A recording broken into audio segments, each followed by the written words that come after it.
भूतले स्वयं तदाति स्वपदान्तिकं वन्देऽहं श्रीगुरून् श्रीयुतपदकमलं श्रीगुरून् वैष्णवांश्च श्रीरूपं सागरजातं सहगण रघुनाथान्वितं तं सजीवं साद्वैतं सावधूतं परिजनसहितं कृष्णचैतन्यदेवं श्रीराधा कृष्णपादान् सहगण ललिता श्रीविशाखान्वितांश्च हे कृष्णकरुणा सिन्धु दीनबन्धो जगत्पते गोपेश गोपिका कांत राधा कांत नमोस्तुते तप्त कांचन गौरांगी राधे वृंदावनेश्वरी वृषभानुसुते देवी प्रणमामि हरिप्रिये वाञ्छाकल्पतरुभ्यश्च कृपा सिन्धुभ्यो च पतितानां पावनेभ्यो वैष्णवेभ्यो नमो नमः। जय श्री कृष्ण चैतन्य प्रभु नित्यानंद श्री अद्वैत गदाधर श्रीवासदि गौर भक्त वृंद हरे कृष्ण कृष्ण कृष्ण हरे हरे हरे राम राम राम हरे हरे।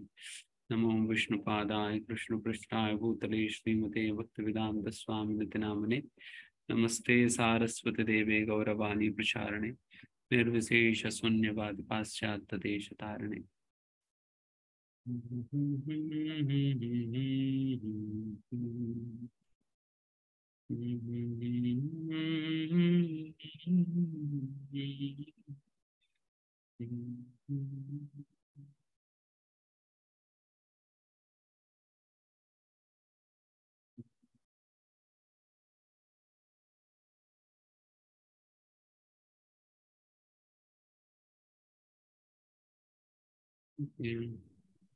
हरे कृष्णा, सबका स्वागत है। आज हम श्रीमद् भगवत गीता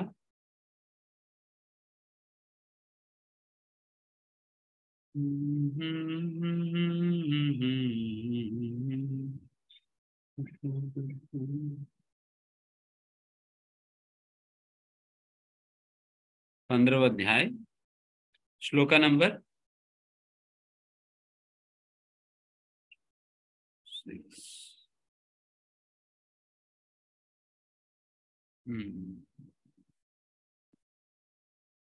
15.6 न तद्भाषयते सूर्यो न शशांको न पावकः यद्गत्वा न निवर्तन्ते तद्धामा परमं मम। हरे कृष्णा प्रभु जी, दंडवत प्रणाम। हरे कृष्णा प्रभु जी। वह मेरा परम धाम न तो सूर्य या चंद्र के द्वारा प्रकाशित होता है और न अग्नि या बिजली से। जो लोग वहां पहुंच जाते हैं वे इस भौतिक जगत में फिर से लौटकर नहीं आते।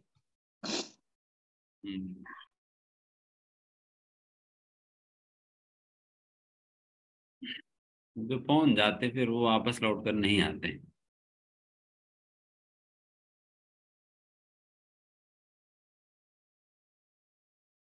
एक बार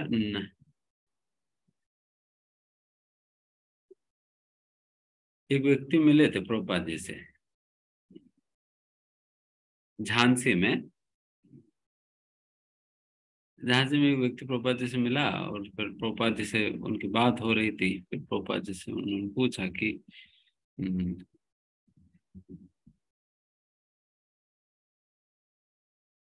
क्या हम भी जा सकते हैं भगवत धाम? फिर प्रभुपाद ने कहा क्यों नहीं, तुम भी जा सकते हो। कैसे? ये हरे कृष्ण महामंत्र लेके आप जा सकते हो भगवत धाम। वो भी बहुत आसानी से चले जा सकते हैं। देन फिर इस व्यक्ति ने पूछा हाँ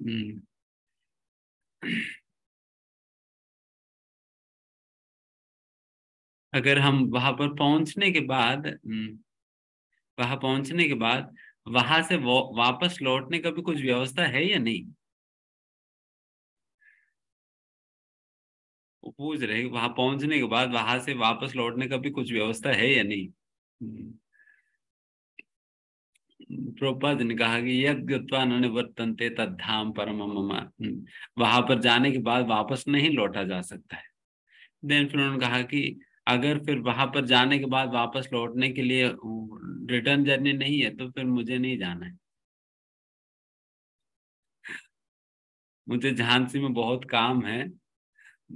मैं वापस नहीं लौटूंगा तो फिर कैसे होगी? मुझे नहीं जाना है। तो ये लोगों की मानसिकता है। ये लोगों की मानसिकता है, जाना ही नहीं चाहते। जाना ही नहीं चाहते तो इसलिए जा नहीं पाते, क्योंकि इतने आसक्त है लोग।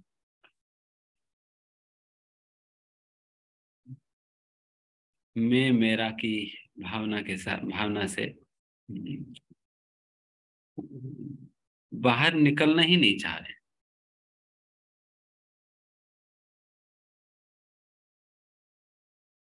अगर निकलना ही नहीं चाहे तो फिर भगवान भी क्या कर सकेंगे ना। ज्यादा फिर वही होता है कि फिर माया को काम में लगाना पड़ता है। तो माया फिर वो अपने डंडे से सिखाती है, डंडे से सिखाती है, एंड फिर तब भी वापस लौटने का नाम नहीं लेते, या उन अपने आसक्तियों को छोड़ने का नाम नहीं लेते। बिकॉज हम जिन जिन चीजों से हम आसक्त है, उन चीजों को हम जितना कसकर पकड़ते हैं, उतना दर्द होता है हमें आसक्ति छुड़वाते वक्त। उस आसक्ति को छुड़वाते वक्त उतने ही दर्द होगी जितना आसक्ति के साथ हमने उसे पकड़ रखा है। इसलिए फिर वैसा लोग बहुत ज्यादा दुखी और बहुत ज्यादा परेशान होंगे जो लोग बहुत आसक्त है लोगों से, चीजों से, परिस्थितियों से, पद से, इन सारे चीजों, जो लोग बहुत आसक्त है उन लोगों को बहुत ज्यादा दिक्कत होने वाली है। क्योंकि जिन चीजों को हमने पकड़ रखा है, जिन चीजों के प्रति हम आसक्ति बनाकर रखा है, वो चीजें तो परमानेंटली रहने वाला तो है नहीं। एक न एक दिन तो छूट ही जाएगी, या निकाला जाएगी। जब छूटना ही है, निकलना ही है, देन फिर तब फिर व्यक्ति बहुत परेशान और बहुत दुखी हो जाएगा। जब उन चीजों को हमसे, प्रकृति की योजना से जब हमसे छीन लिया जाता है, देन फिर बहुत दुखी होगा व्यक्ति। इसलिए शास्त्र यही कहती है, we should always be conscious of the real proprietor। हम हमेशा सचेत होना होगा कि असलियत में सारा चीजों का मालिक कौन है। अगर इस बात को लेकर हम सचेत है, देन हमारे लिए अनासक्त होना बहुत सरल स्वाभाविक होगी। जहां तक भी लोग इस दुनिया से निकलना नहीं चाह रहे, हालांकि मतलब इस दुनिया में अगर लोगों से पूछा जाए इस दुनिया में तुम्हें मिल क्या रहा है, उनको पॉजिटिविटी कुछ नहीं रहता, बट फिर भी पता नहीं क्यों लोग छोड़ना नहीं चाहते, समझ नहीं आते। यहाँ पर जैसे झांसी वाला कह रहे हैं ना, मुझे अगर वापस लौटने की व्यवस्था नहीं है तो मैं नहीं जाना चाहता हूँ। भगवत धाम से वापस लौटने की व्यवस्था नहीं है तो फिर मुझे नहीं जाना है भगवत धाम। पता नहीं यहाँ रखा क्या है कि जिसके लिए लोग यही रहना चाह रहे। तो ये समझ नहीं आता है हमें। सच में रिसर्च करना है तो इस पे रिसर्च करना चाहिए, इस पे रिसर्च करनी चाहिए, सारा वैज्ञानिकों को इसी पे लगा देना चाहिए। भाई साहब तुम लोग रिसर्च करो, लोग यहाँ रहना क्यों चाह रहे। इतना लाद पड़ता है और इतना रुलाया जाता है, इतना दुख होता है, फिर भी यही रहना चाह रहे। तो ऐसा क्या चीज है उन्हें बांध कर रखी है। ये तो बहुत ही बड़ा आश्चर्यजनक स्थिति है लोगों की।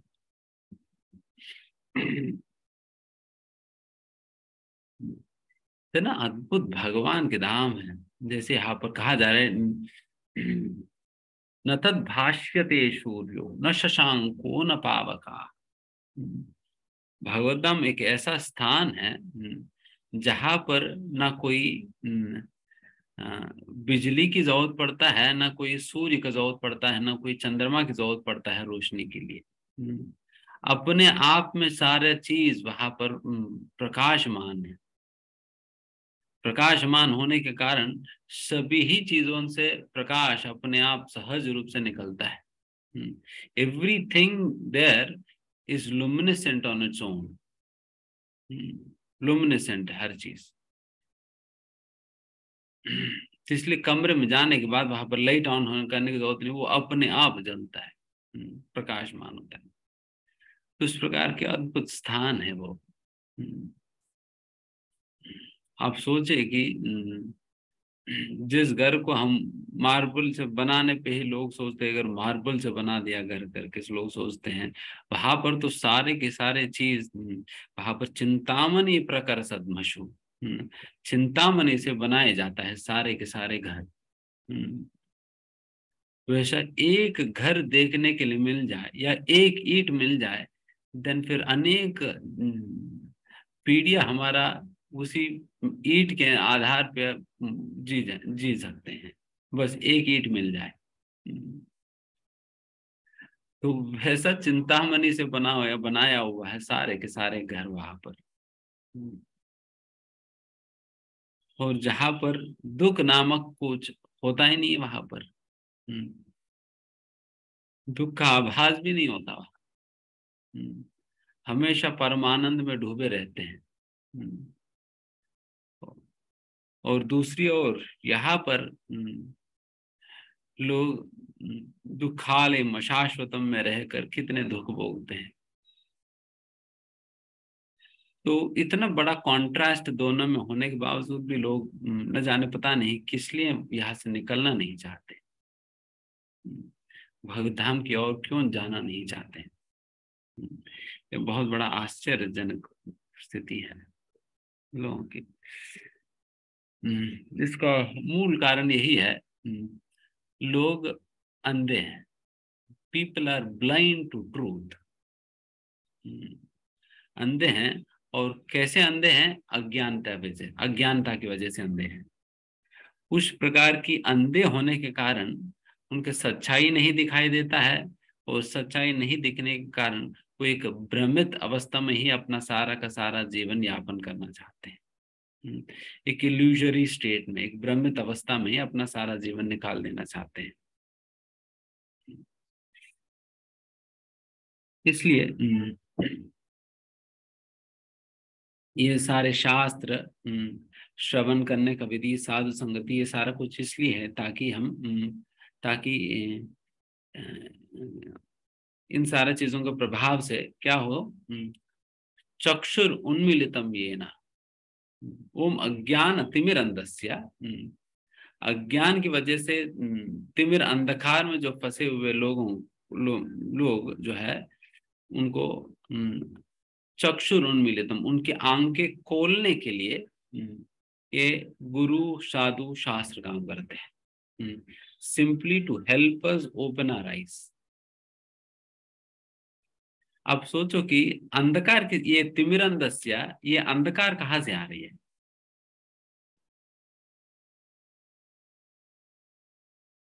ये भी बहुत बड़ा विचित्र बात है। अंधकार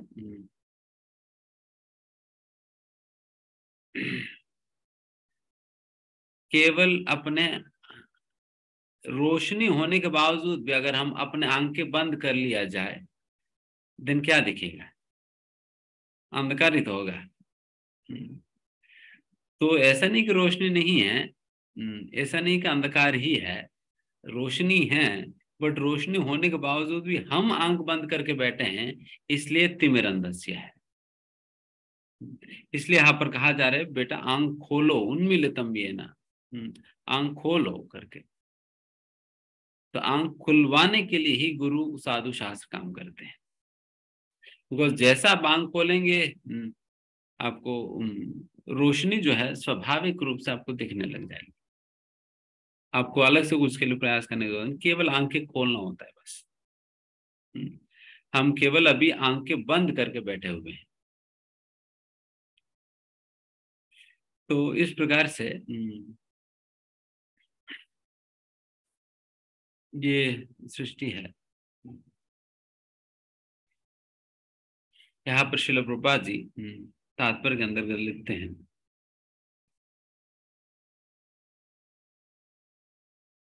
इन सारे जो आध्यात्म दृष्टि के अंतर्गत जितने भी प्लैनेट्स है, सारे के सारे अपने आप में तेजोमय है।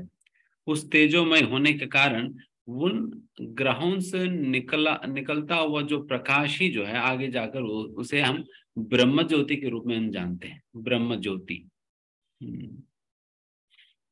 ब्रह्म ज्योति के रूप में जानते हैं।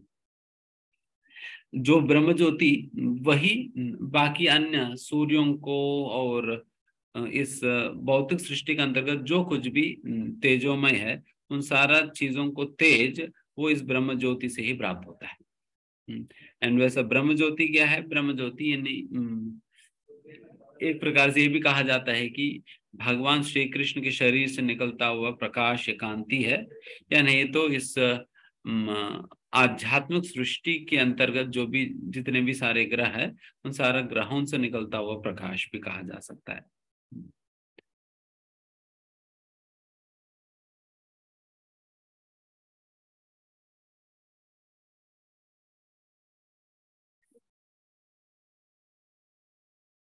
एंड ये बहुत बड़ा एक वरदान की तरह है जो भगवान यहाँ पर कह रहे हैं, यद गत्वा न निवर्तन्ते। आप एक बार मुझे प्राप्त करके तो देखो, आप तुम्हें तो वापस लौटने की जरूरत ही नहीं पड़ेगी, वापस इस दुख में जाने की जरूरत ही नहीं पड़ता। बस एक बार कैसे भी करके हम यहाँ से निकल जाएंगे ना, तो दोबारा आने की जरूरत नहीं पड़ता। तो इस प्रकार से हमें निकलने का प्रयास करनी चाहिए इस संसार से।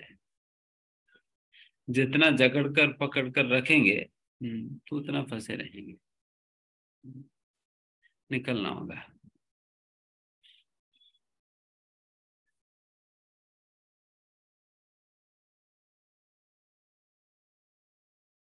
एंड जितना हम भगवत धाम के विषय में जानेंगे, भगवान के विषय में जानेंगे, हमारे अंदर उतना तीव्र इच्छा जागृत होगी भगवत धाम वापस लौटने की। और जितना तीव्रता आपके अंदर है भगवत धाम को वापस प्राप्त करने की, उतना ही जल्दी आप जा पाएंगे, उतना ही जल्दी जा पाएंगे।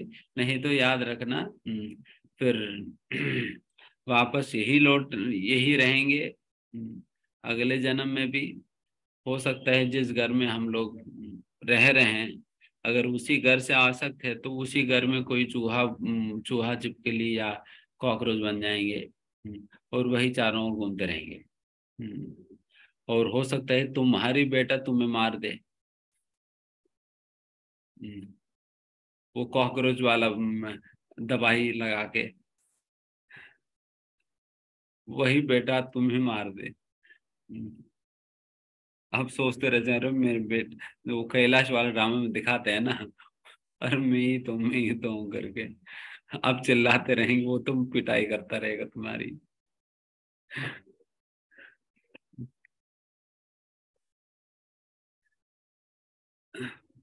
इसलिए पिटवाने की बजाय निकलो।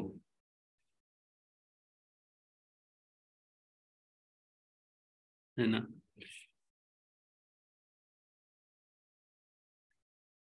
जैसे पहले भी बताई गई थी कि समस्या है कि हम इसलिए यहाँ से नहीं जाने पाते क्योंकि हमारे अंदर इच्छा ही नहीं है जाने की, इच्छा नहीं होता जाने की। एंड इसलिए यहाँ पर प्रोपोज कह रहे थे कि one he should desire to transfer himself, one should be captivated by this information।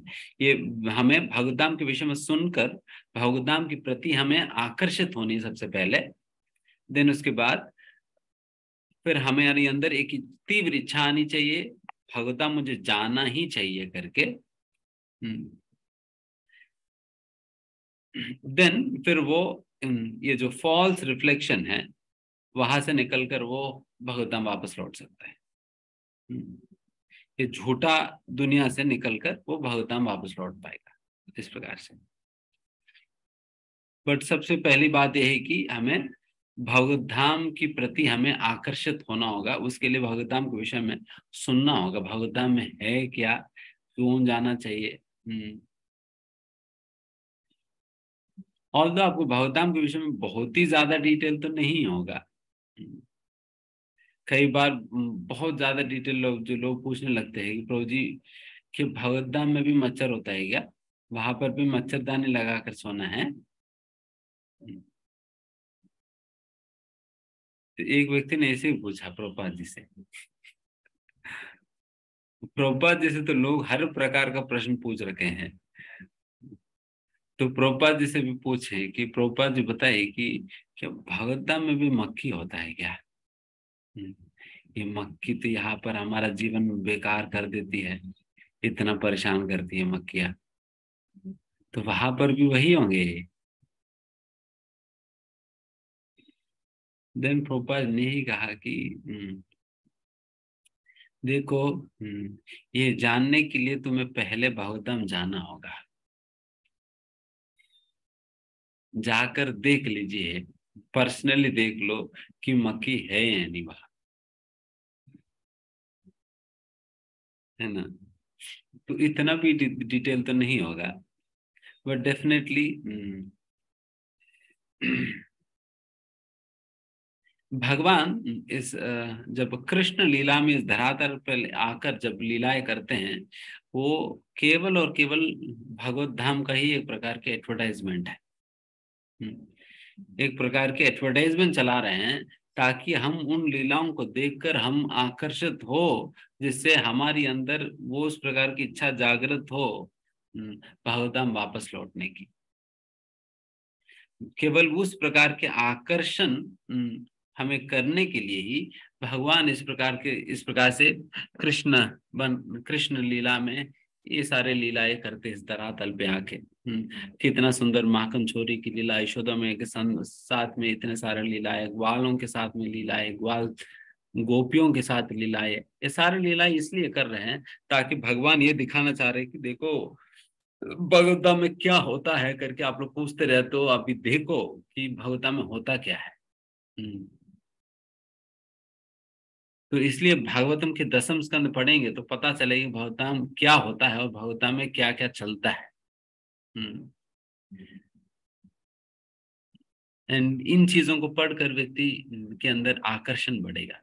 इसलिए श्री प्रभुपाद जी कहा करते थे हम भक्तों को प्रतिदिन सोने के पहले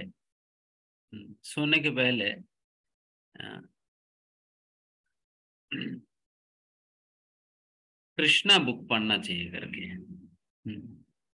जो लीला पुरुषोत्तम भगवान श्री कृष्ण पुस्तक है ना, जिसमें भगवान कृष्ण की सारा छोटे छोटे लीलाएं हैं, भागवतम की सारा कहानियों को पुस्तक के रूप में जो श्रील प्रभुपाद जी प्रस्तुत किए हैं, उन पुस्तकों के अंतर्गत प्रयास करिए कि प्रतिदिन इस प्रकार से एक अध्याय पढ़कर सो जाने का। दिन इस प्रकार से पढ़कर सोएंगे तो हो सकता है कृष्ण आपके सपने में भी आ जाए।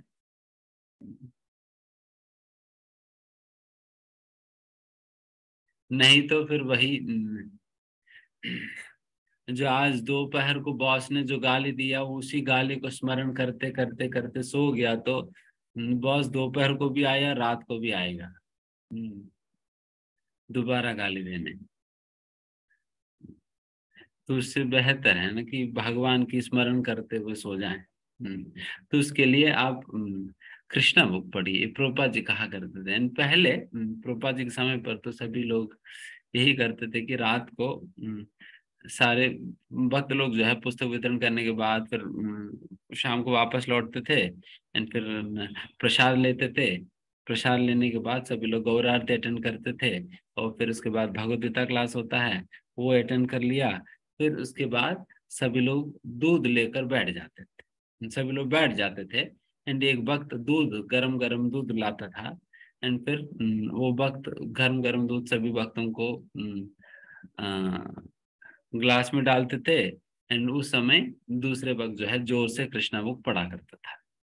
तो इस प्रकार से कृष्णा बुक सुनते सुनते गरम गरम दूध पीते पीते फिर सो जाते थे।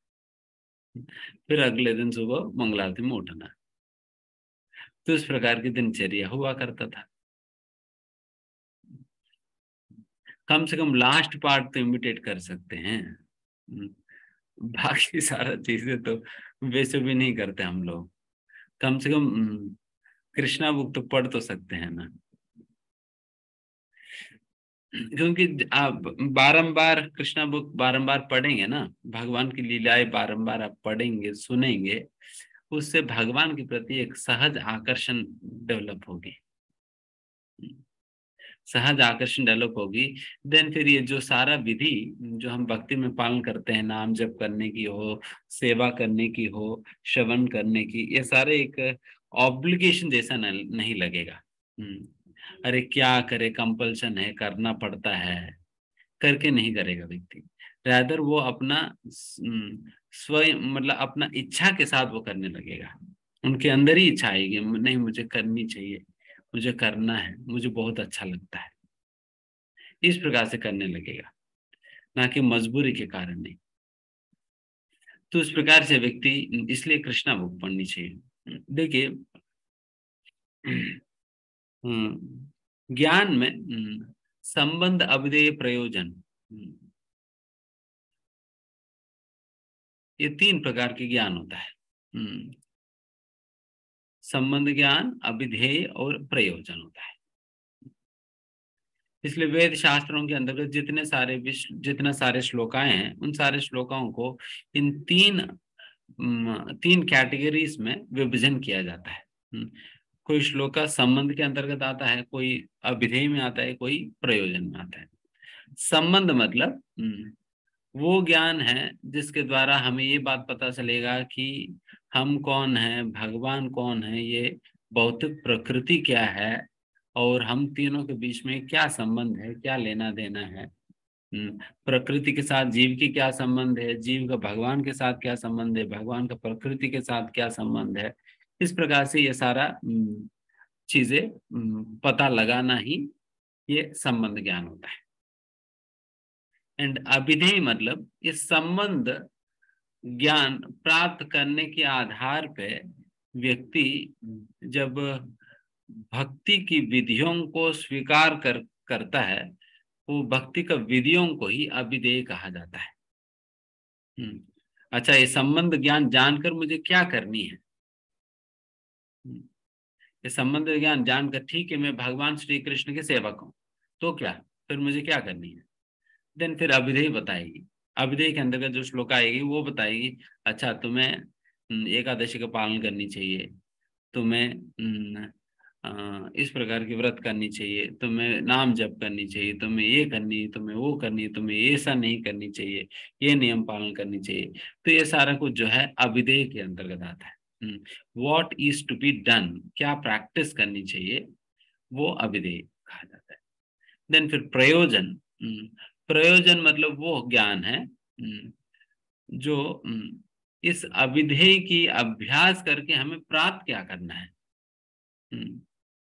अभिधेय की अभ्यास करके, ठीक है मैं जप करूंगा, जप करके मुझे क्या पाना है, मुझे क्या मिलेगा, जप करने से मुझे क्या मिलेगी, वो जो प्रयोजन है जप करने से क्या मिलने वाली है, वो प्रयोजन ज्ञान के अंतर्गत बताया जाता है।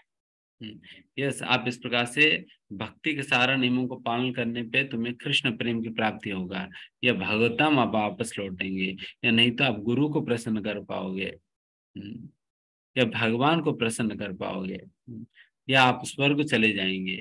तो ये सारा कुछ जो है ये किसके अंतर्गत आता है?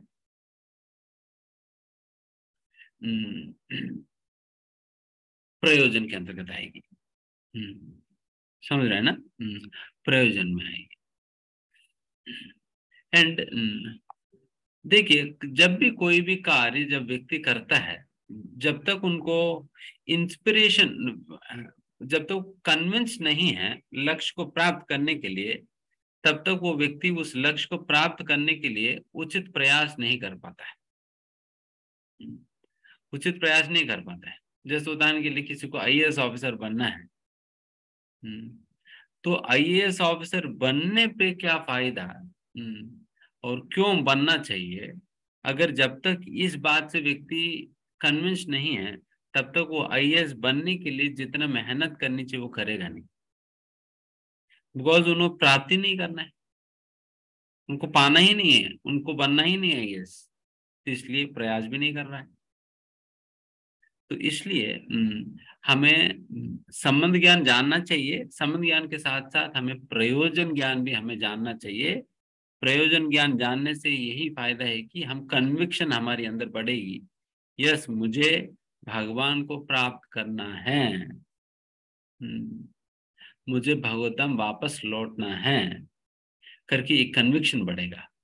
ये कन्विक्शन के लिए ही व्यक्ति को इस प्रकार से कृष्णा बुक नियमित रूप से पढ़नी चाहिए, भगवान की लीलाएं नियमित रूप से सुनना चाहिए, पढ़ना चाहिए, जिससे हमारे अंदर ये कन्विक्शन आएगी कि मुझे भगवतम वापस लौटना है करके। तभी यहाँ पर प्रभुपाद जी बात कहते हैं।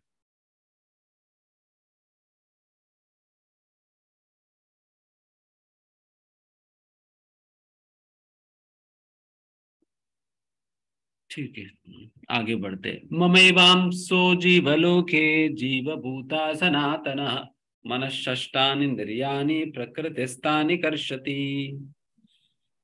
इस बद्ध जगत में सारे जीव मेरे शाश्वत अंश हैं। बद्ध जीवन के कारण वे 6 इंद्रियों से घोर संघर्ष कर रहे हैं, जिनमें मन भी सम्मिलित है।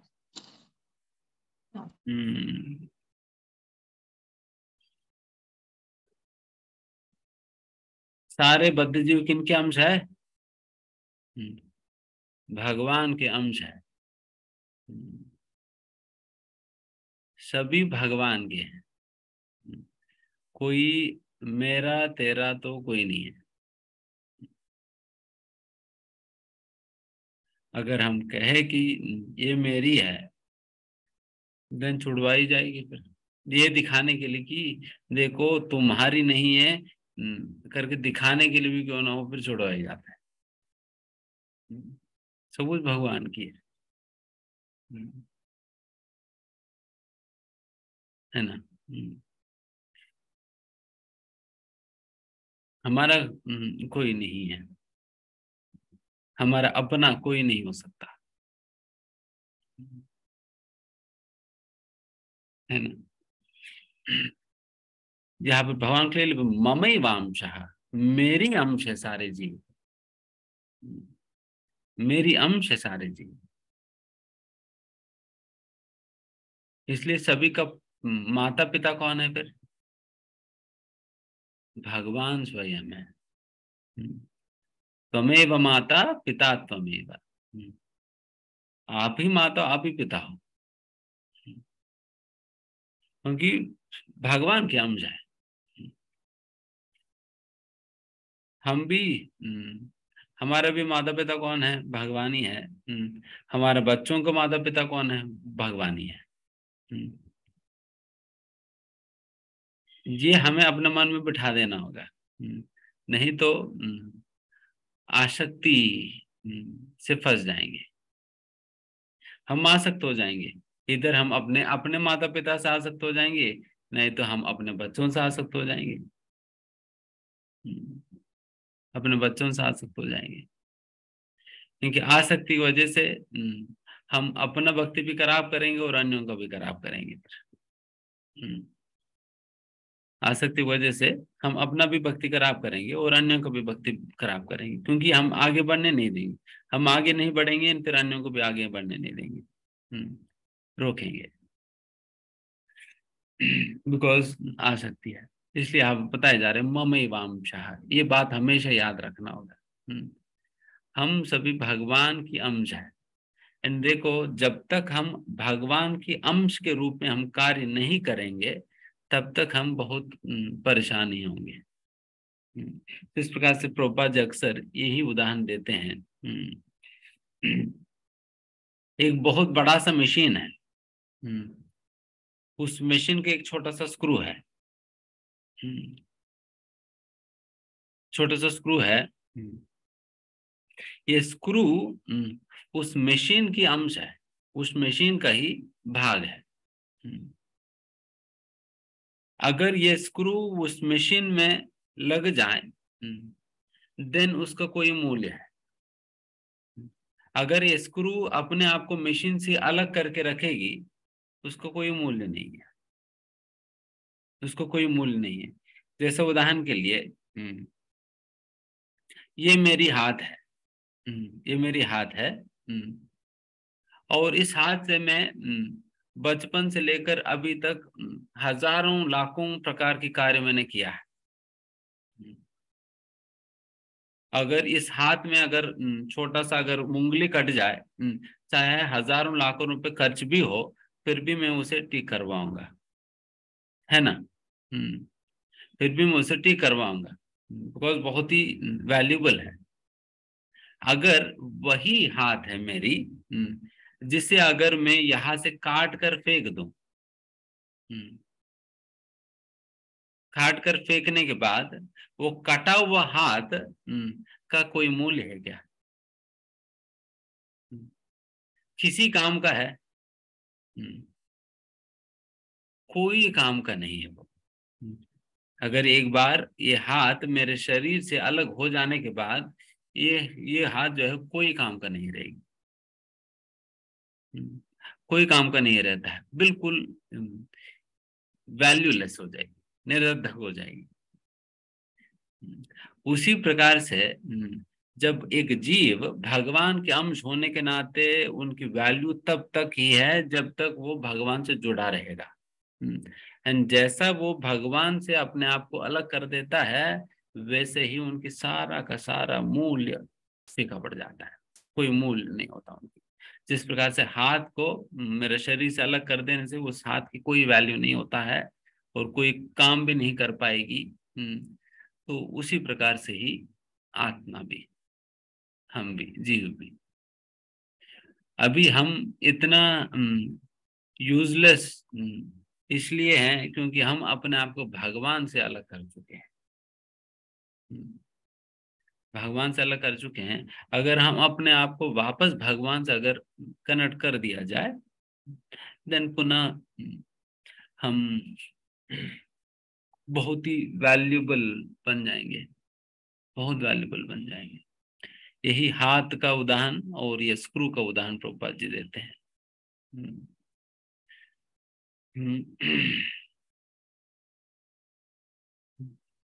है ना?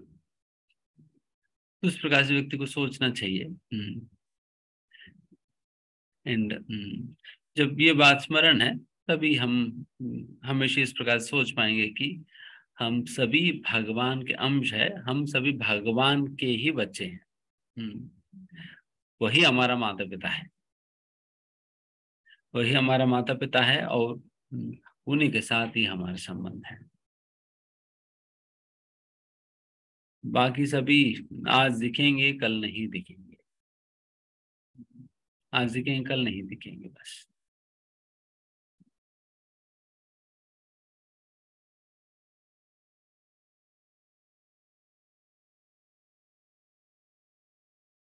एंड अगर इस भावना को अगर हम पहचाने, तो ये बहुत आसान पड़ेगा यूनिवर्सल ब्रदरहुड वाला कॉन्सेप्ट को लाने का। अभी लोग आर्टिफिशियली यूनिवर्सल ब्रदरहुड वाला कॉन्सेप्ट को लोगों पे इम्पोज करने का प्रयास करते हैं, तो बट ये तो संभव ही नहीं है। बात यह है ना, जब तक पिता एक नहीं होंगे तब तक हम दोनों भाई कैसे होंगे? अगर तुम सोचो कि तुम्हारे पिता अलग है और मैं सोचूं मैं अपना पिता, मेरी पिता अलग है, या मेरी भगवान अलग है, तुम्हारी भगवान अलग है, देन फिर दोनों भाई भाई कब होंगे? पिता एक होंगे तब तो होंगे। तो इसलिए सबसे पहला ब्रदरहुड लाने के पहले मानो तो सही कि तुम्हारा और हमारी पिता एक ही है। जैसा कि यहाँ पर बताया जा रहा ममई वाम चाह, मेरी अंश है।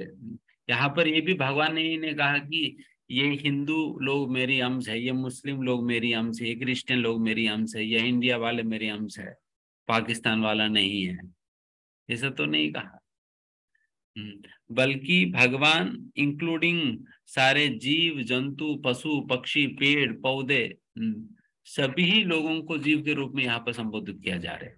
ये सारे के सारे जीव भगवान के ही अंश है। सारे के सारे जीव भगवान का ही अंश है।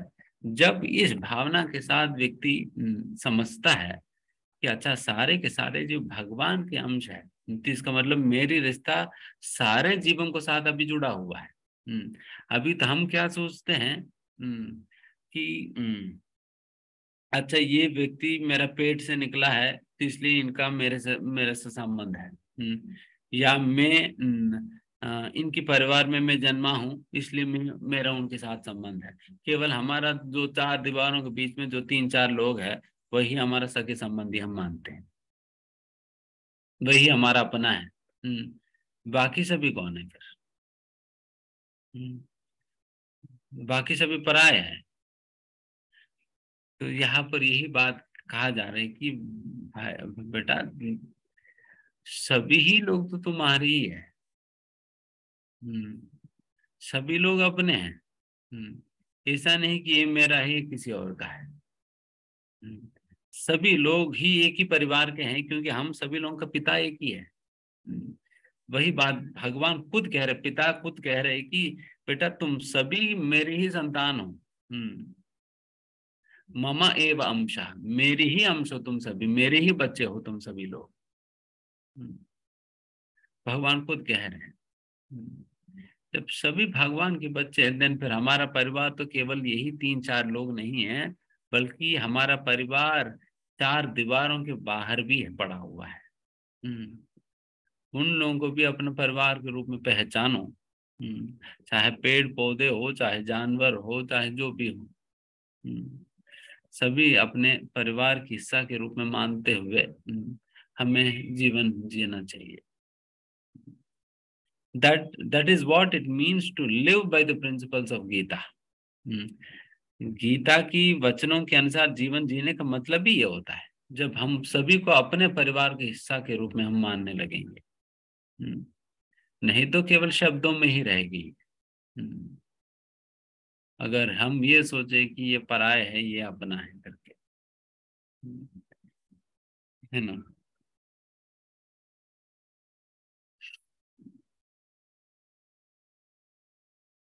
तो इस प्रकार समझना होगा।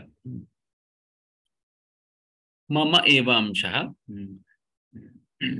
मम एवांशो जीवलोके जीवभूत सनातनः। ये जीव जो है सनातन है, मतलब शाश्वत है। एंड जब आप इस दौरान आप संबंध जोड़ेंगे इन लोगों के साथ, ये संबंध सनातन होगा।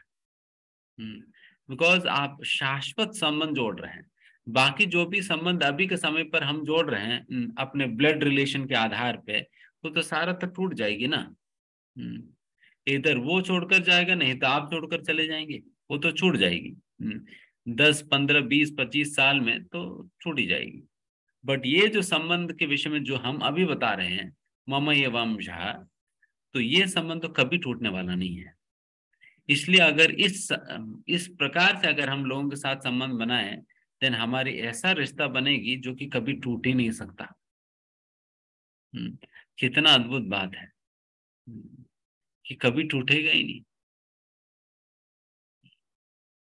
क्योंकि जब रिश्ता टूटता है देन फिर बहुत दुख होता है। बट ऐसा रिश्ता अभी जोड़ा जा रहे हैं जो कि कभी टूटने ही वाला नहीं है। इसलिए इस प्रकार से आप सभी लोगों के साथ इस भावना के साथ संबंध रखिए।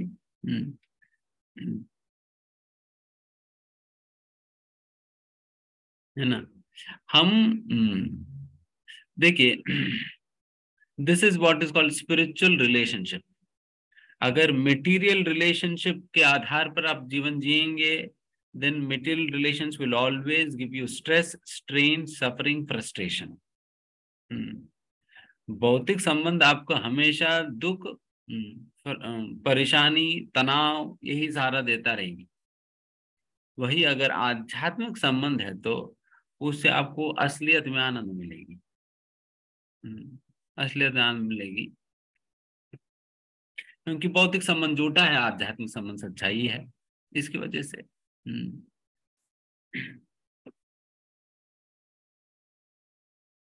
देन फिर ये इसमें हम अपना पारिवारिक जीवन फिर कैसे जिए फिर। हम यही समझना होगा कि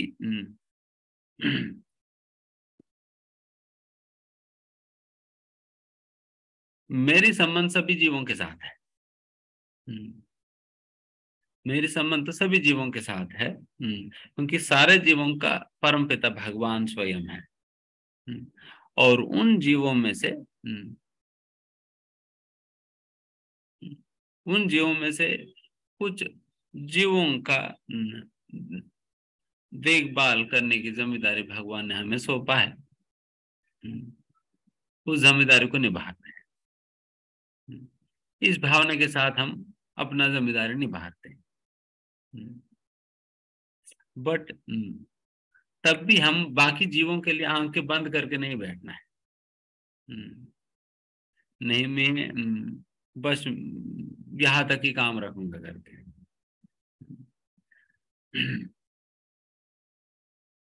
नहीं ना। तब भी बिल्कुल आंख बंद करके बैठना नहीं है। बल्कि हमें उस समय भी सोचना होगा कि जब किसी भी प्रकार की जरूरत पड़ता है, we may have to extend, according to our capacity. सामर्थ्य के अनुसार हमें एक्सटेंड करके भी हमें बाकी अन्य जीवों को जिनकी हमारे साथ संबंध है, उन तक हमें पहुंचना भी पड़ता है कई बार। तो इस प्रकार से सोचना पड़ता है ना। इसलिए ये कॉन्सेप्शन अभी, ये जो नैरो माइंडेडनेस जो बना हुआ है हमारे दिमाग में, ये हमें हटा देना होगा। और ये ब्रॉड माइंडेडनेस, जिसके आधार पे हम ये बात समझेंगे कि सारे जीव भगवान के अंश है, इसलिए मेरे रिश्ता सभी जीवों के साथ है। तो ये भावना हम अपना दिमाग में बिठाना होगा। इस बात हम अपना दिमाग में बिठाना होगा।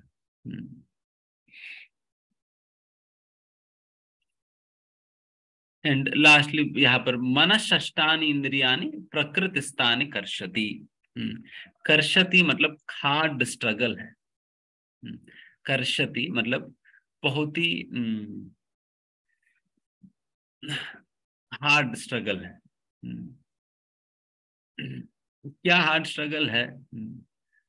कि इस दुनिया के अंतर्गत स्ट्रगल फॉर एग्जिस्टेंस चलता रहता है। अपने अस्तित्व को बनाकर रखने के लिए व्यक्ति खूब प्रयास करता रहता है। अपने अस्तित्व को बनाकर रखने के लिए व्यक्ति खूब मेहनत परेशानी उठाता है। एंड सारे के सारे जीव यही तो कर रही है। जैसा कि एक शेर अपना अस्तित्व को बनाकर रखने के लिए छोटे छोटे जानवरों को मारकर खा जाती है, ताकि वो अपने अस्तित्व को बनाकर रख सके। तो ये स्ट्रगल फॉर एग्जिस्टेंस चलता है, अपने अस्तित्व को बनाकर रखने के लिए संघर्ष चलता है। एंड ये जो संघर्ष है हम अपना 5 इंद्रियों के साथ मन के सहित में हम करते हैं। षष्ठानि इंद्रियानि, ये 6 इंद्रियों के साथ, जिसके अंतर्गत मन भी सम्मिलित है, इन 6 के साथ हम ये स्ट्रगल करते रहते हैं।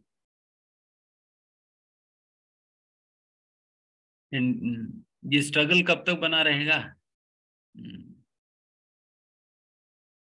जब तक हम ये बात सोचेंगे हम इस दुनिया के हैं। जब तक आप सोचेंगे आप भी इस दुनिया के हो, तब तक आप इस दुनिया में अपने अस्तित्व को बनाने का प्रयास करोगे।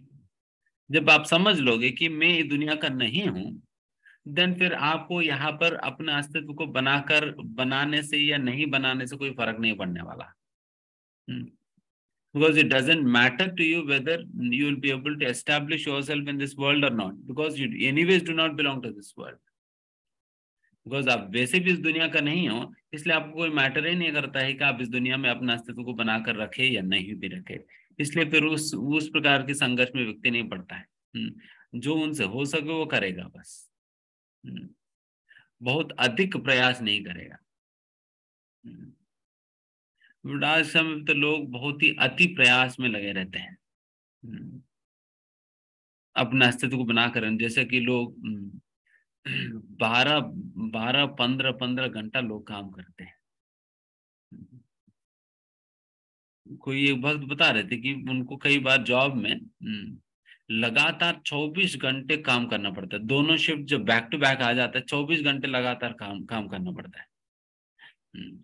तो इसी को कहा जा रहा है प्रकृति स्थान कर्षति, मूर्ख मत करो प्रकृति स्थान कर्षति, इतना मेहनत करने की कोई जरूरत नहीं है। बट उनको लगता है नहीं, मुझे अपना अस्तित्व को बनाकर रखना है, मुझे अपना स्टेटस को बनाकर रखना है यहाँ पर।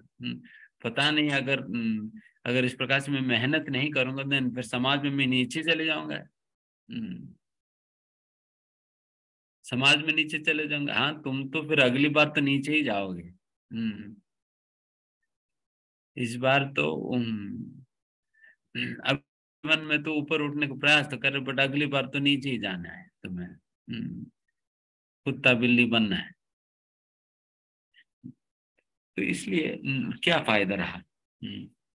ठीक है, इस जीवन में खूब मेहनत करके आपने प्रेसिडेंट ऑफ इंडिया बन गया।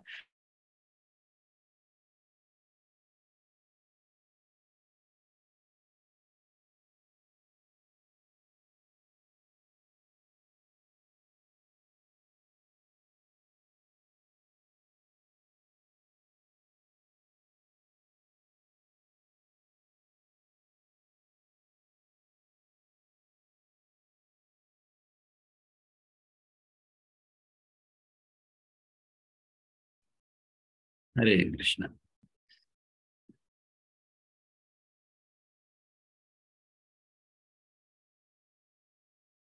तो उस प्रकार से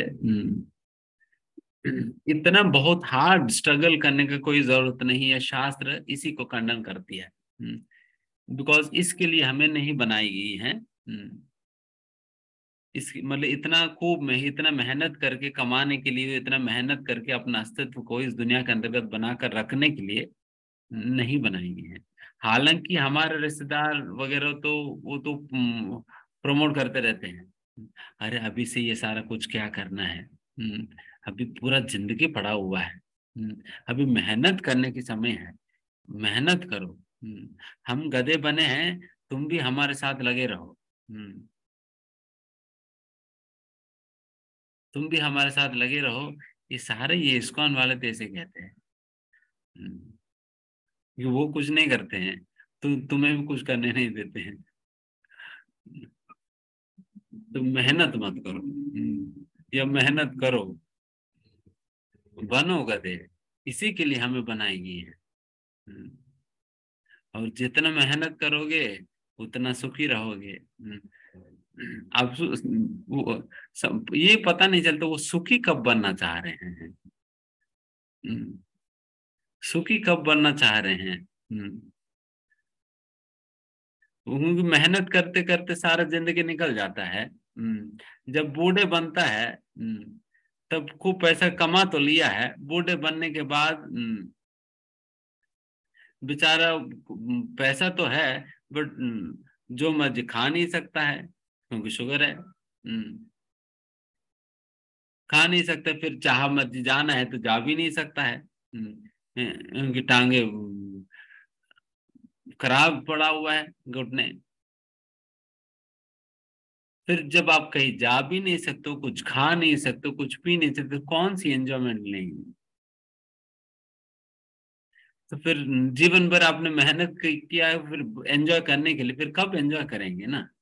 हम्म, तो यही माया है कि ऐसा इल्यूजन में डाल देती है कि व्यक्ति को पता ही नहीं चलता। हम्म, पता ही नहीं चल पाता है। तो इसलिए यहाँ पर भगवान कह रहे हैं कि प्रकृतिम स्थान कर्षति। इसी प्रकार के हार्ड स्ट्रगल में ही व्यक्ति अपना पूरा जीवन गंवा दे रहा है। इतना मेहनत करने की जरूरत नहीं, केवल हमें इतना इतना करना है, ममई वांशः जीवलोके, भगवान के जो अंश हम हैं, तो वापस अगर स्क्रू अगर उस मशीन में जाकर फिट हो जाए देन फिर उनका जीवन बन जाएगी। उनको कुछ और अगर अलग से अपना अस्तित्व को स्क्रू को अपना अस्तित्व को अलग अलग से बनाने की जरूरत नहीं पड़ता है। केवल स्क्रू को अपना मशीन के पास जाकर उन मशीन के साथ जुड़ जाए, देन उनकी उनकी रिकॉग्निशन उसी प्रकार से बन जाएगी, है ना। तो उस प्रकार से होता है।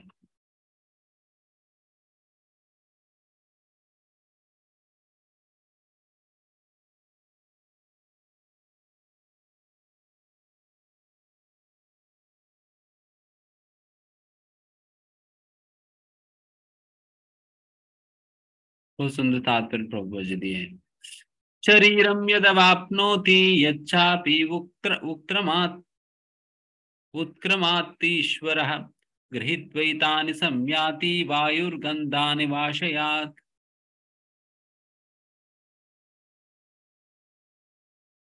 हाँ, इस संसार में जीव अपनी देहात्म बुद्धि को एक शरीर से दूसरे में उसी तरह ले जाता है जिस तरह वायु सुगंधि को ले जाता है। इस प्रकार वह एक शरीर धारण करता है और फिर इसे त्याग कर दूसरा शरीर धारण करता है। यहाँ पर एक जीव अपना शरीर की परिवर्तन या ट्रांसमाइग्रेशन ये कैसे होता है, एक आत्मा एक शरीर से दूसरे शरीर में कैसे प्रवेश करती है, तो उस कॉन्सेप्ट के विषय में यहाँ पर बताया जा रहा है। वायुर्गंधान इवाशयात, से हवा चलने से एक स्थान पर जो सुगंध है वो दूसरे स्थान पर उस हवा के माध्यम से पहुंच जाती है ना। हालांकि फूल तो कहीं और है, बट फिर भी उस फूलों की सुगंध आपकी नासिका तक पहुंच जाती है। कैसे? हवा की वजह से। जिस प्रकार से हवा उस सुगंध को एक स्थान से दूसरा स्थान तक स्थानांतरित कर रही है, उसी प्रकार से यहाँ पर कहा जा रहा है कि the living entity material carries its different conceptions of life from one body to other. उसी प्रकार से जीव जिस प्रकार का भी मानसिकता और भावनाएं उन्होंने बना रखा है इस जीवन में, उन सारी चीजों को अगला शरीर में वो अपने साथ ले जाता है। उन सारी चीजों को अपने साथ ले जाता है, या अन्य वचनों में कहा जाए जो सूक्ष्म शरीर है, सूक्ष्म शरीर जो कि मन बुद्धि अहंकार से जो बना हुआ जो सूक्ष्म शरीर है, वो एक कैरियर की तरह आत्मा को एक स्थान से दूसरा स्थान तक ले जाती है। इधर आत्मा वो अपने साथ इन चीजों को ले जाती है, वो उसको उल्टा जो भी है, बट बेसिकली वही है कि सूक्ष्म शरीर के अंतर्गत ही ये सारा जो बातें यहाँ पर कहा जा रहे हैं ना, डिफरेंट कॉन्सेप्शंस ऑफ लाइफ वगैरह, ये सारा कुछ उसी मन में ही है ना। इसलिए हमारा मन में जिस प्रकार का भी विचारों को हमने अभी तक कल्टिवेट किया हुआ है, वो सारा अगला जीवन में ट्रांसफर हो जाएगी। अगर मान लो कि अभी के समय पर मन में आप पूरा खचड़ा भर रखा है, देन अगले जीवन में तुम्हें मन खोलने पे क्या मिलेगी? खचड़े मिलेगी। खचड़े मिलेगी। क्यों? पिछले जीवन में खचड़ा भर रखा है। तो इस बार क्या दिखाई दे रहे मन में? खोले तो होंगे, अभी तक तो खचड़े दिखाई दे रहे और कुछ और दिखाई दे रहे हैं। और कचरे दिखाई दे रहे तो समझ लेना कि पिछले जीवन में हमने स्टोर कर रखा है, ताला मार दिया हमने, मन में डाल के ताला मार दिया, एंड ये भी ताला खोला तो दिख रहे कि सारा कचरा भरा हुआ है मन में। क्योंकि लोग कहते हैं ना, प्रभु जी मुझे मेरे अंदर बहुत ही नेगेटिव थॉट्स आता है, नेगेटिव विचार आता है, बहुत बुरे प्रकार की सपने आते हैं, या इस प्रकार कई लोग कहते हैं ना, ये क्यों? बिकॉज उसी प्रकार की चीजें उन्होंने मन में भर के ले आया है इस जीवन में। एंड अगर इस जीवन में भी उसको साफ करने के प्रयास नहीं करोगे, देन अगले जीवन में क्या मिलेगी? यही कचरा बिल्कुल सड़ कर मिलेगी। बिकॉज कचरे को स्टोर करेंगे तो फिर क्या होता है? सड़ जाता है। तो सड़ा हुआ कचरा मिल जाएगा अगली बार। अगर अभी भी हम सतर्क होकर इस कचरे को क्लीन करने का प्रयास नहीं करेंगे, देन अगले जीवन में भी यही मन बुद्धि कचरा से भरा हुआ मन बुद्धि मिल जाएगी। तो इसलिए शास्त्रों में यही समझाया जाता है कि बेटा कम से कम इस बार तो कचरा साफ तो कर लो, अगली बार साफ वाला मिल जाएगी, इस बार तो साफ कर लो।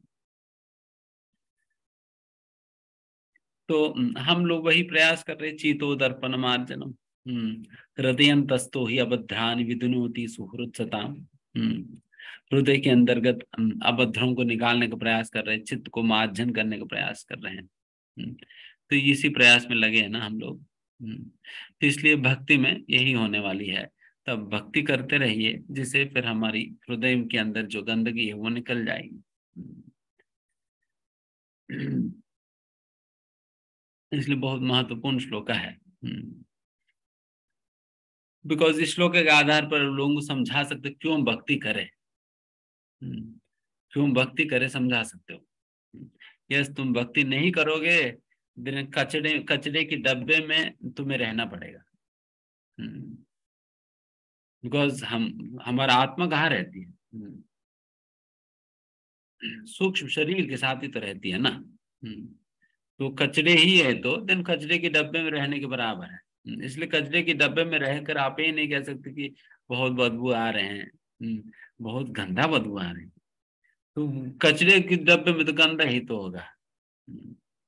तो वही गंदगी हमारा मन में फैला रहेगी अगर उसे अभी भी साफ नहीं करेंगे तो।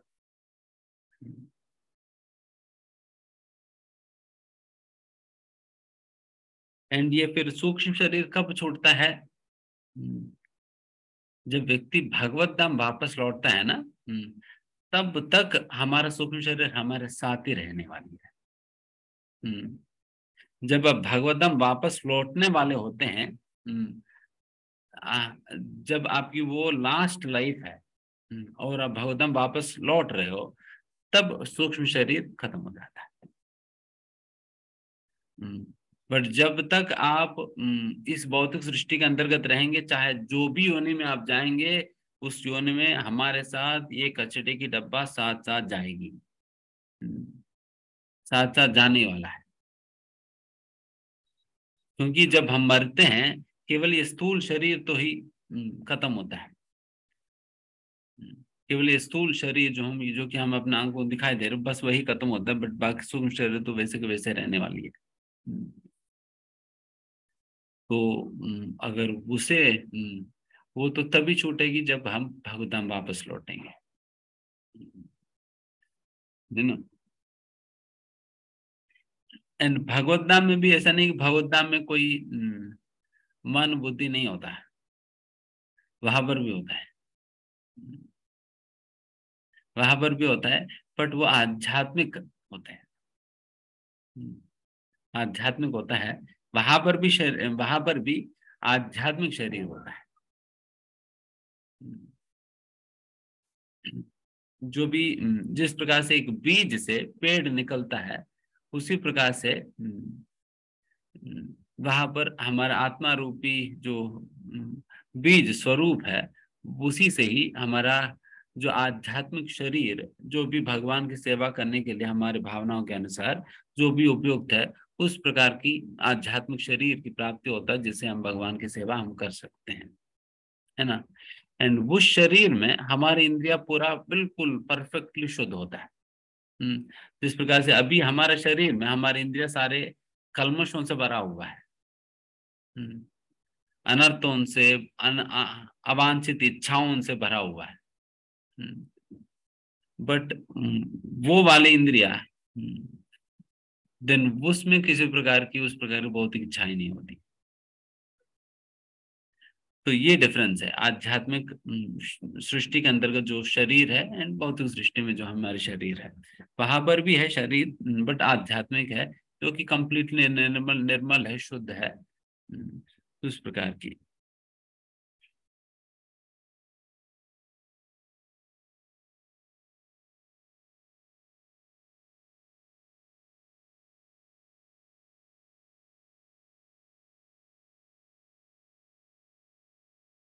लास्ट श्लोक, श्रोत्रं चक्षुस्पर्शनं च रसनं घ्राणमेव च अधिष्ठाय मनश्चायं विषयानुपसेवते।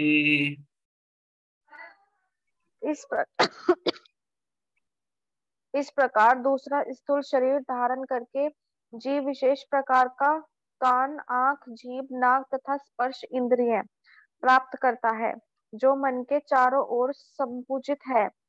इस प्रकार वह इंद्रिय विषयों के एक विशिष्ट समुच्चय का भोग करता है।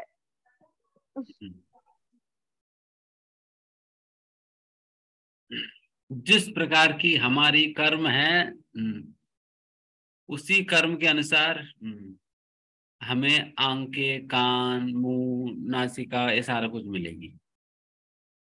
जैसा कि जितना पैसा हमारे पास है उसी प्रकार की कीमत की चीजें आप खरीद सकते हो ना। आप 500 रुपये ले जाकर आप पीटर इंग्लैंड की ट्राउजर्स आप खरीद नहीं सकते हैं। 500 रुपये ले जाकर पीटर इंग्लैंड की ट्राउजर खरीदने जाएंगे तो फिर नहीं मिलने वाला। तो 500 रुपये ले जाएंगे तो 500 रुपये के ही मिलेगी। तो उस प्रकार से आपके पास कितना बैंक अकाउंट में है, कार्मिक बैंक अकाउंट में है, उसके अनुसार ही हम वहां पर सारा कान वान की डिस्प्ले होता है। आप तुम्हें कौन सा कान चाहिए चुन सकते हो, बट जो आपकी कीमती है, जो आपके कार्मिक अकाउंट में बैलेंस है, उसी से क्रेडिट होकर फिर तुम्हें मिल जाएगी। उससे ज्यादा कीमत वाली चीज आप नहीं ले सकते हो। हालांकि आपके अंदर इच्छा है कि मैं बिल्कुल ब्रांडेड वाला मुझे लेना है करके, बट पैसा भी तो होना होगा। लोग चाहते हैं कि प्रभु जी मेरी सुंदर आंखें होनी चाहिए, सुंदर नासिका होनी चाहिए, सुंदर मुख होनी चाहिए, और मैं इतना बुद्धू कैसे है, मेरे फ्रेंड को तो सब कुछ याद हो जाता है बट मुझे क्यों याद नहीं होता है? क्योंकि तुम्हारे पास पैसा नहीं थे उस समय ना। क्योंकि ऐसा बुद्धि आप खरीद नहीं पाए। शोरूम में तो ले गए थे यमराज जी दिखाने की, बट विंडो शॉपिंग करके आ गए क्योंकि पॉकेट खाली पड़ा हुआ है। फिर जो बाहर जो बचा उचा है तो वही दे दिया, ठीक है तुम्हारे लिए 100 रुपए में यही मिलेगा, लो करके देकर भेज दिए थे। तो ये वही बताए जा रहे हैं कि obtains a certain type of ear, eye, tongue, nose, and sense of touch, which are grouped about the mind. He thus enjoys a particular set of sense objects. हमारी कर्म के हिसाब से ही हमें इस प्रकार की इंद्रियां मिलने वाली है। कई बार थोड़ा सा डिफेक्टिव इंद्रियां मिल जाती है। अगर मैं सोचूं कि 1 लाख रुपए में मुझे कार खरीद लेना है, देन कौन सी कार मिलेगी? डिफेक्टिव कार ही तो मिलेगा ना। जिसकी लाइनिंग खराब हो, जिसकी ब्रेक नहीं लगता हो, कुछ ना कुछ ऐसा गड़बड़ी होता है। वैसे ही गाड़ी तो मिलेगी 1 लाख रुपए में, तो कहाँ अच्छा गाड़ी मिलने वाली है। तो उस प्रकार से ही यहाँ पर बात है, particular set of sense objects मिलेंगे।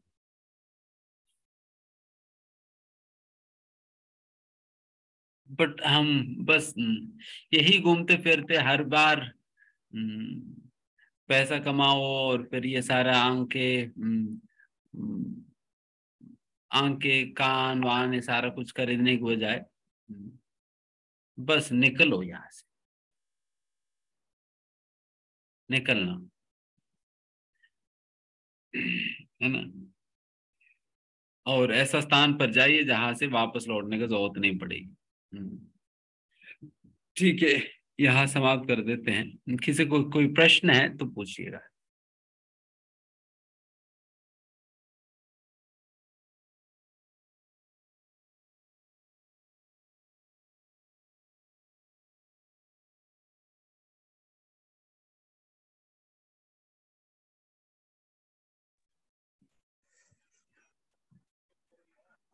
हरे कृष्णा प्रभु जी, दंडवत प्रणाम।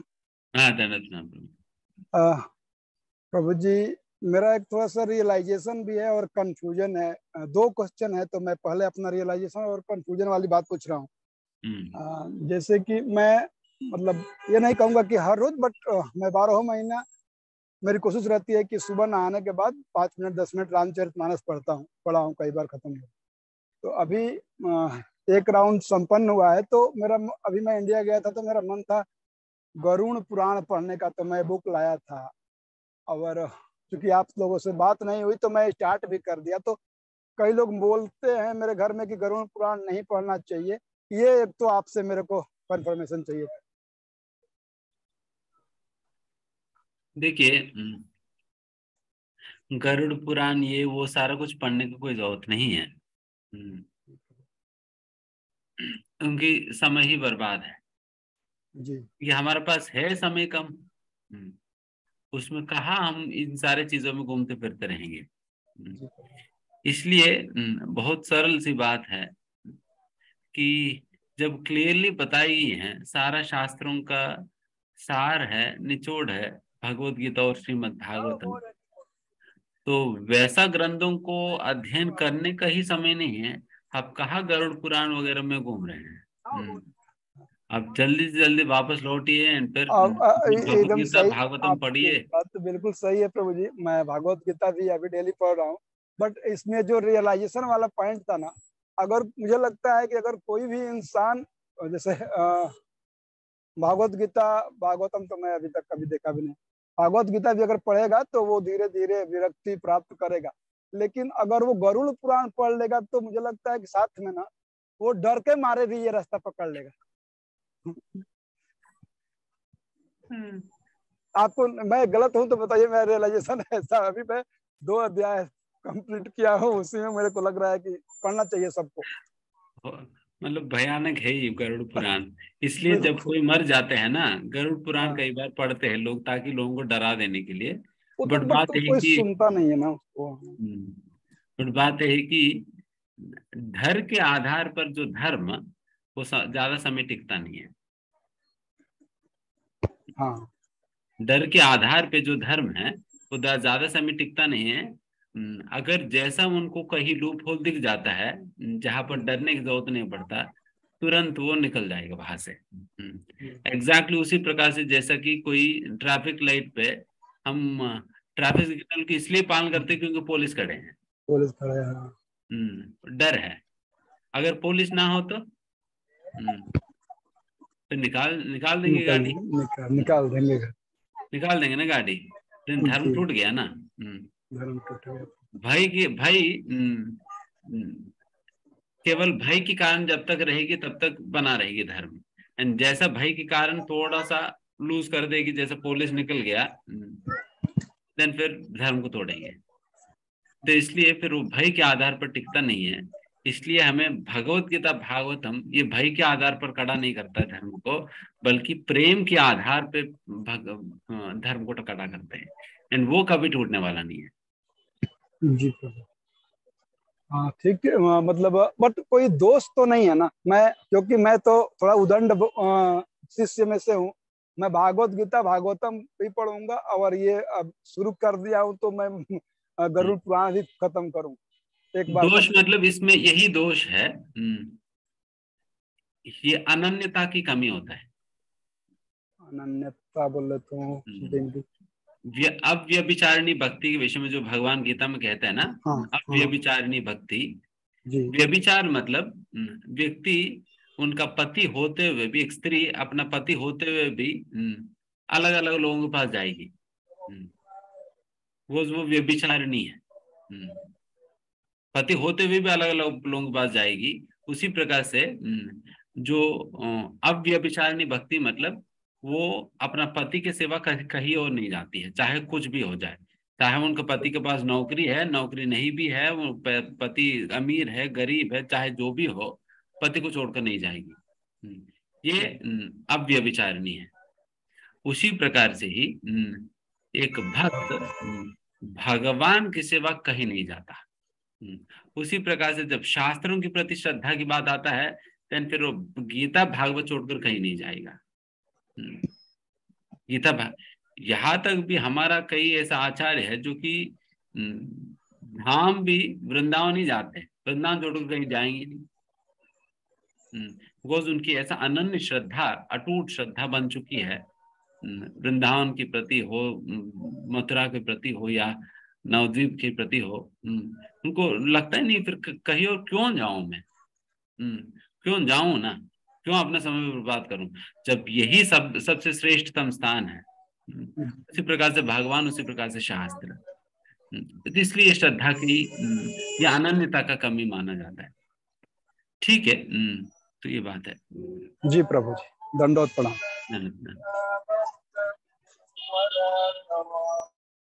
यस, सुशील प्रभु।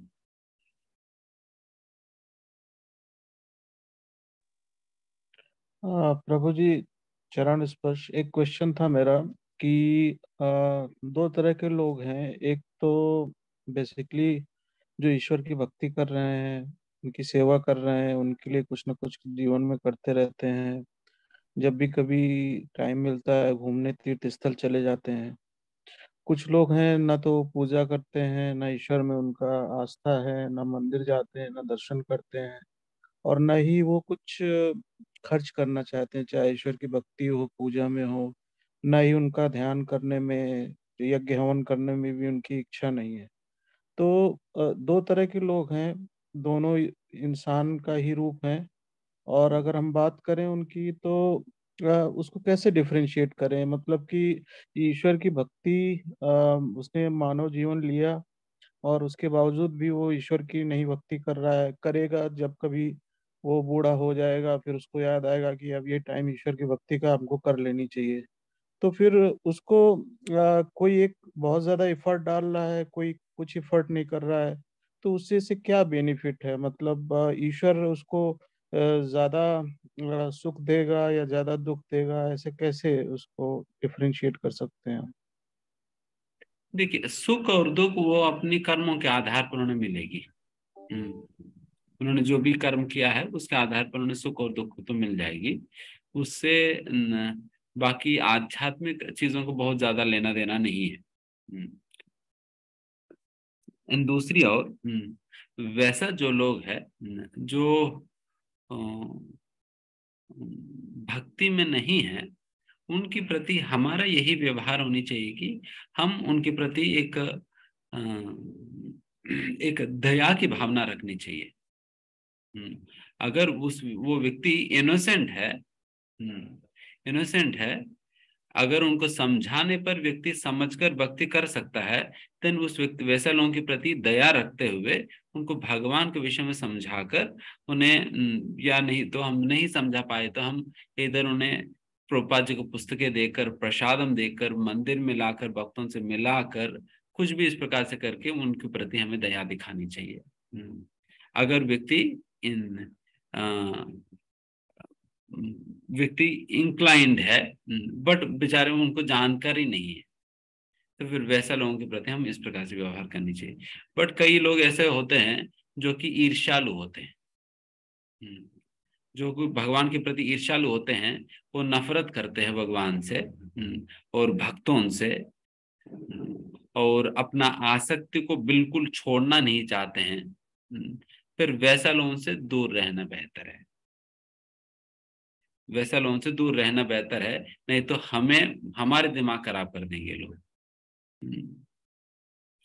जो बहुत ही आसक्त है और जो ईर्ष्यालु है, बहुत नफरत करते भक्तों से, भगवान से, भक्ति से, तो वैसे लोगों से दूर रहना बेहतर है। ठीक है, नेक्स्ट देव की माता जी। हरे कृष्णा प्रभु जी, दंडवत प्रणाम। प्रभु जी, मैं एक बात पूछना चाह रही थी कि जैसे परिवार में बाकी लोग टीम वर्क की तरह नहीं काम करते हैं जैसे, और वो जो 10 अपराध है ना, वो जानने के बाद तो ना मुझे गुस्सा आने लग जाता है, क्योंकि मेरी एक्सपेक्टेशन सी हो जाती है घर के सदस्यों से ना कि इस तरह से।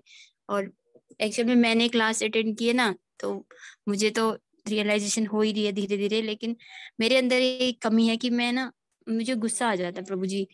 तो फिर मुझे ही बहुत परेशानी होती है, लेकिन मैं अपनी साधना को मैं लगातार कर रही हूँ, चाहे मैं रात को 2:30 बजे उठ के कर लूँ, चाहे मैं कैसे भी, मैं अपनी 16 माला पूरी करके ऑफिस भी जाती हूँ और अपने सारे काम करती हूँ, उनको अच्छे से प्रसाद बना के देती हूँ। लेकिन मुझे कभी कभी ना मेरे से भी गुस्सा हो जाती हूँ, मैं भी मुझे रिटेलिएट कर लेती हूँ मैं ना, तो फिर बाद में मुझे बड़ा पछतावा होता है, अरे मुझे ऐसे नहीं करना चाहिए।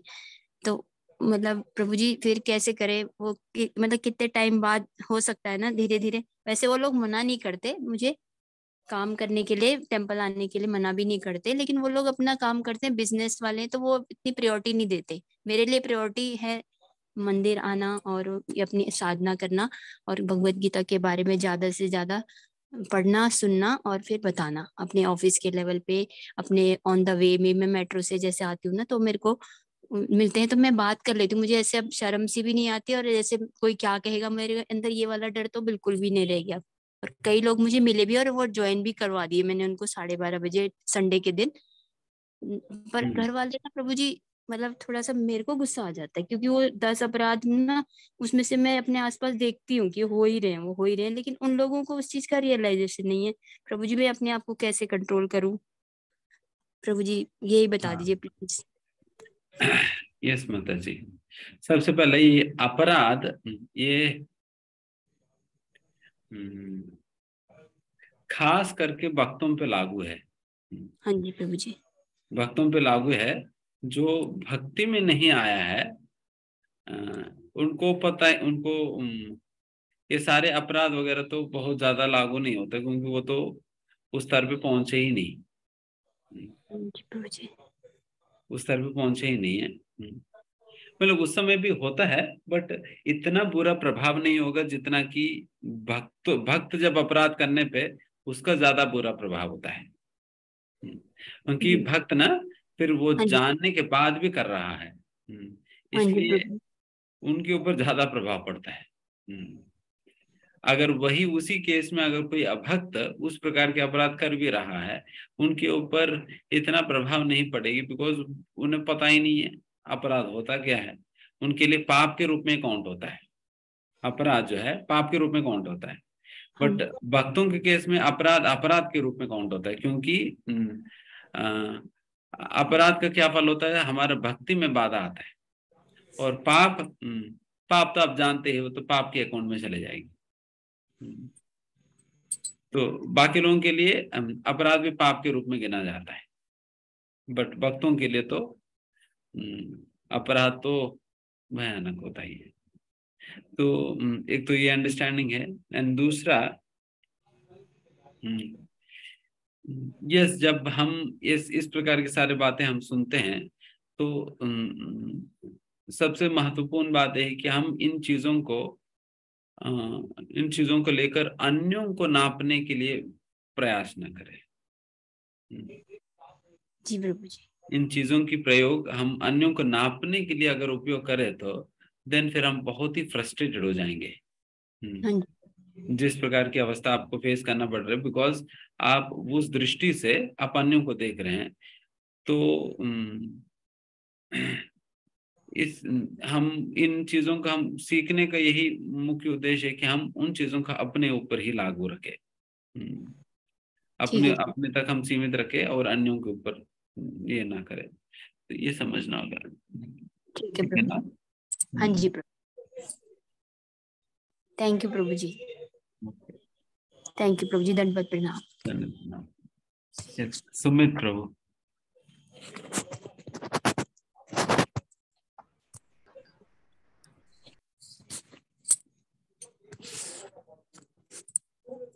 प्रभु जी आप म्यूट हो गए।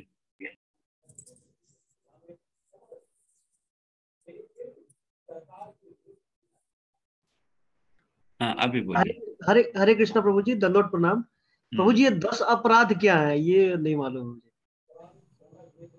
ये 10 नाम अपराध होता है। ये आप कभी मंगलारती में आएंगे तो आपको सुनने के लिए मिलेगा। तो ये 10 नाम अपराध जानने के लिए आप कभी मंगलारती आइए, टेम्पल में मंगलारती आइएगा। लास्ट में आपको 10 नाम अपराध सुनने के लिए मिलेगा, क्या क्या है। यही आपके लिए कंडीशन है। ठीक है प्रभु जी। ओके, हरे कृष्णा।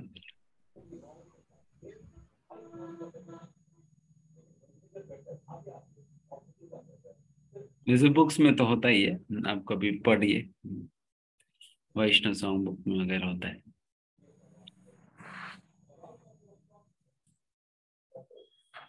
ओके, यहाँ समाप्त करते हैं। धन्यवाद।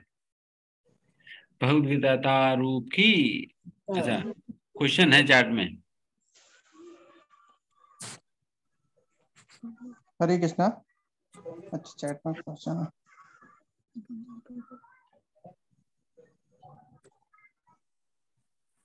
प्रभु वो पूछ रहे हैं प्रभु कि हम मूली और मशरूम खा सकते हैं या नहीं। हरे कृष्णा प्रभु, धन्यवाद। अच्छा, मशरूम तो नहीं खाते।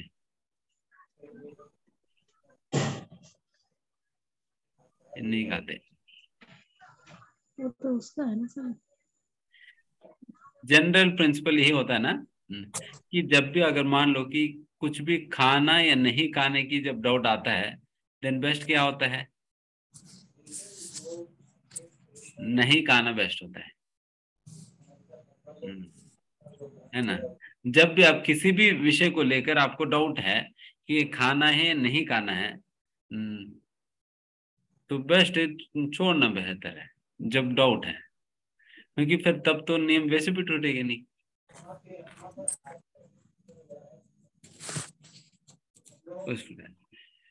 ठीक है। Hare Krishna. Hare Krishna. Thank you for wonderful session प्रभु जी।